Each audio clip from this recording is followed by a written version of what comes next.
നിങ്ങളുടെ favourite shows ഇനി ഒരിക്കലും മിസ്സാവില്ല. ഇപ്പോൾ C5 കാണും നിങ്ങളുടെ ഫേവറേറ്റ് ഷോസ് തികച്ചും സൗജന്യമായി. സംഭവമൊക്കെ അവര് പ്ലാൻ ചെയ്ത പോലെ തന്നെ നടന്നു. നീ മയങ്ങിക്കിടന്നോണ്ട് അറിഞ്ഞില്ലെന്നേ ഉള്ളൂ. നീ മയങ്ങി വീഴുകയും ചെയ്തു. സന്ദീപ് അർച്ചനെ നിന്റെ കുഞ്ഞിനെയും കൊണ്ട് പോവുകയും ചെയ്തു. ഡോക്ടർ പറഞ്ഞതുപോലെ ചിലപ്പോ മരുന്നുകൊണ്ട് നമ്മുടെ മോളുടെ അസുഖം മാറിയല്ലോ.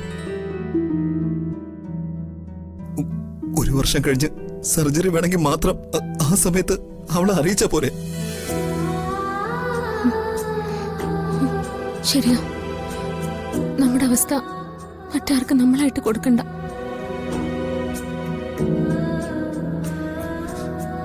പക്ഷേ ഒരു വർഷം മരുന്ന് മുടങ്ങാതെ കൊടുക്കണമെന്നല്ലേ ഡോക്ടർ പറഞ്ഞത്. അപ്പൊ പിന്നെ അതിനെ അറിയിക്കാതെ എങ്ങനെ? അത് നീ ഓർക്കണ്ട. മറ്റാരും അറിയാതെ മോൾക്ക് മരുന്ന് ഞാൻ കൊടുത്തോളാം. അതിനെന്തെങ്കിലും വഴി ഈശ്വരൻ കാണിച്ചു തരും നമുക്ക്.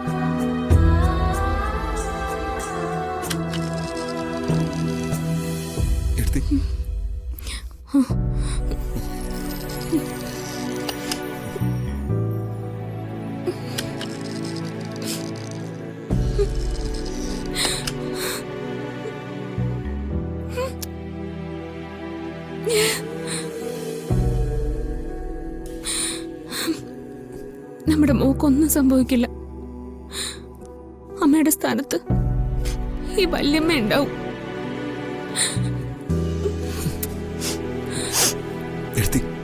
എഴുതി ഡോക്ടറെ കണ്ട് മരുന്ന് വാങ്ങി വീട്ടിലേക്ക് പോകും. ഞാൻ ടെസ്റ്റ് റിപ്പോർട്ടെല്ലാം വാങ്ങിയിട്ട് വന്നോളാം.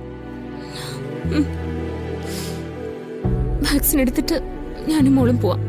സന്ദീപ് വന്നാ മതി.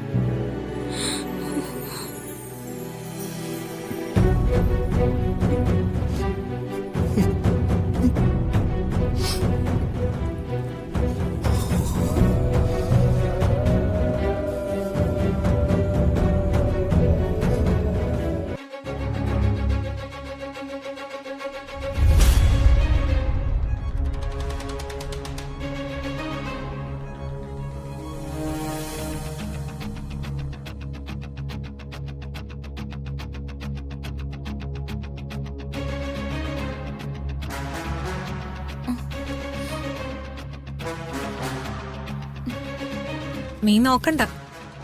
നീ അന്വേഷിക്കുന്നവരാരും ഇവിടെ ഇല്ലിപ്പോ. സംഭവമൊക്കെ അവര് പ്ലാൻ ചെയ്ത പോലെ തന്നെ നടന്നു. നീ മയങ്ങിക്കിടന്നോണ്ട് അറിഞ്ഞില്ലെന്നേ ഉള്ളൂ. നീ മയങ്ങി വീഴുകയും ചെയ്തു. സന്ദീപ് അർച്ചനെ നിന്റെ കുഞ്ഞിനെയും കൊണ്ട് പോവുകയും ചെയ്തു. ഇനിയിപ്പൊ പറഞ്ഞിട്ട് കാര്യമില്ല.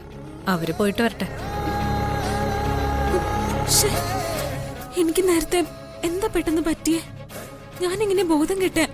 ആ, ബോധം കെട്ടതല്ല, മനഃപൂർവ്വം നിന്നെ ബോധം കെടുത്തിയതാ.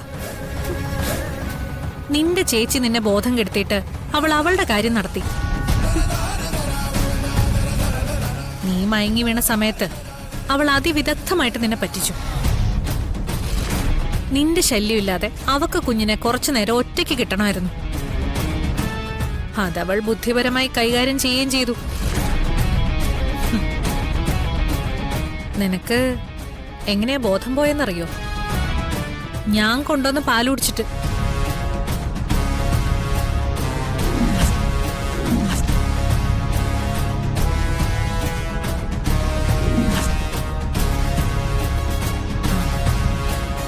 ഞാൻ അടുക്കളയില് നിനക്കുള്ള പാല് തിളപ്പിച്ചു വെച്ചപ്പോ എനിക്കൊരു ഫോൺ കോൾ വന്നു.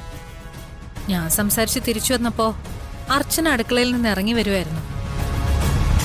അപ്പോഴേ ഞാൻ ശ്രദ്ധിച്ചതാ അവളുടെ മുഖത്തൊരു കള്ളലക്ഷണം. പിന്നെ നിന്റെ ബോധം പോയപ്പോ എനിക്ക് മനസ്സിലായി, പാലിൽ അവൾ എന്തോ ചേർത്തു. ഇങ്ങനെയുണ്ടോ മനുഷ്യര്? നീ വീണപ്പോ ഞാൻ പറഞ്ഞതാ, നീ എണീറ്റിട്ട് കുഞ്ഞിനെ കൊണ്ട് പോവാന്ന്. അർച്ചന സമ്മതിക്കണ്ടേ? അവൾക്കപ്പ പോയേ പറ്റൂ. നീ ഉണർന്നാൽ അവളുടെ ഉദ്ദേശം നടക്കില്ലല്ലോ. സന്ദീപ് ആണെങ്കി അങ്ങനൊരു കിഴങ്ങൻ. അവള് പറയുന്നതും കേട്ട് തുള്ളാനാ അവൻ നിൽക്കുന്നത്.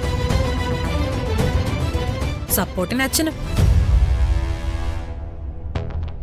ലോകത്തെവിടെയെങ്കിലും നടക്കുന്ന കാര്യമാണോ കുഞ്ഞിന്റെ അമ്മയെ മയക്കി കിടത്തിയിട്ട് വല്യമ്മ കൊച്ചിനെ കൊണ്ട് നടക്കുന്നത്? നൊന്ത് പ്രസവിച്ച് നിനക്ക് പുല്ലുവില.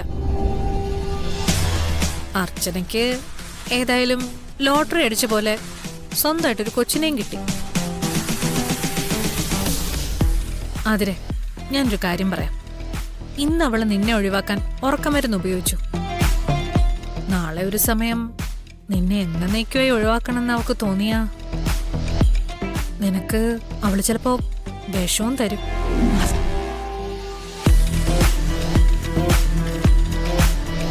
കുഞ്ഞിന് വേണ്ടിയാവുമ്പോ ചിലപ്പോ അവൾ അതിന് മടിക്കില്ല. സൂക്ഷ്യം കണ്ടു നിന്ന നിനക്ക് കൊള്ളാം.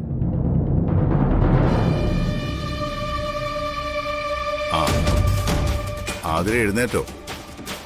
മോൾക്ക് പെട്ടെന്ന് വയ്യാതായപ്പോ സന്ദീപ് അർച്ചനയും കൂടി കുഞ്ഞിനെയും കൊണ്ട് പോയി. അതെന്താ, ഞാനിന്ന് ഉണരില്ലാന്ന് കരുതിയോ? അതോ അങ്ങനെ വരുത്തി തീർത്തോ? മോൾ എന്തൊക്കെയാ പറയുന്നത്? ആദ്യത്തെ വാക്സിനേഷൻ അല്ലേ, അപ്പൊ അത് മുടക്കാൻ പറ്റുമോ? അവന്തിക എടുത്തി അനക്കൊക്കെ ഇവിടെ ഉണ്ടായിരുന്നല്ലോ. അവരെ ആരെങ്കിലും അച്ഛന് പറഞ്ഞു വിട്ടാ പോരായിരുന്നോ?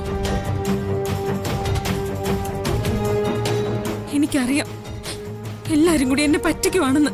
അങ്ങനൊന്നുമില്ല, എല്ലാം നിനക്ക് തോന്നുക. നീ ഇത്രയ്ക്ക് ശോഭിക്കാൻ മാത്രം ഇവിടെ ഒന്നും ഉണ്ടായിട്ടില്ല.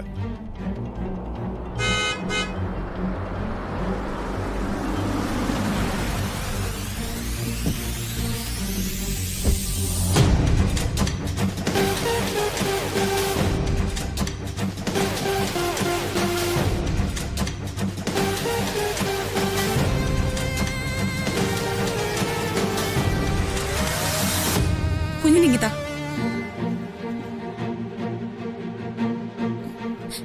എനിക്കൊരു മയക്കം വന്നപ്പോ ആ അവസരം നിങ്ങൾ മുതലെടുത്തല്ലേ? ഞാൻ എങ്ങനെയാ ബോധം കേട്ടാന്ന് ഇപ്പൊ എനിക്ക് ഏകദേശം മനസ്സിലായിട്ടുണ്ട്. അതിന് ഞാൻ പിന്നീട് ഉത്തരം പറയാം.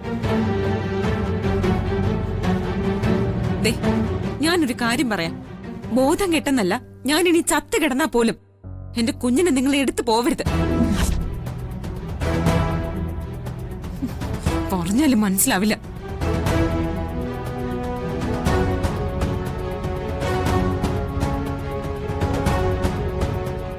ആതിര പറയുന്നത് കേട്ട് മോള് വിഷമിക്കേണ്ട കാര്യമൊന്നുമില്ല. അവളുടെ സ്വഭാവം ഏറ്റവും നന്നായിട്ടറിയാവുന്നത് നിനക്കല്ലേ. അതുകൊണ്ട് ഇതൊന്നും കാര്യമാക്കണ്ട.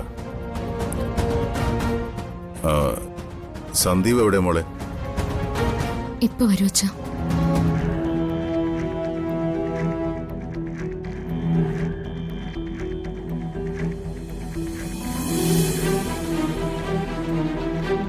സാധാരണ ഇങ്ങനെയുള്ള സന്ദർഭങ്ങളിൽ ഞാൻ നിന്നോട് പഞ്ച് ഡയലോഗ് അടിക്കാറാ പതിവ്.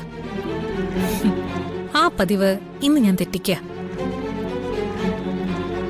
ജീവശവായിട്ട് നീ എന്റെ മുന്നിലിങ്ങനെ നിൽക്കുമ്പോ ഞാൻ മൊത്തത്തിൽ കൊല്ലുന്നില്ല.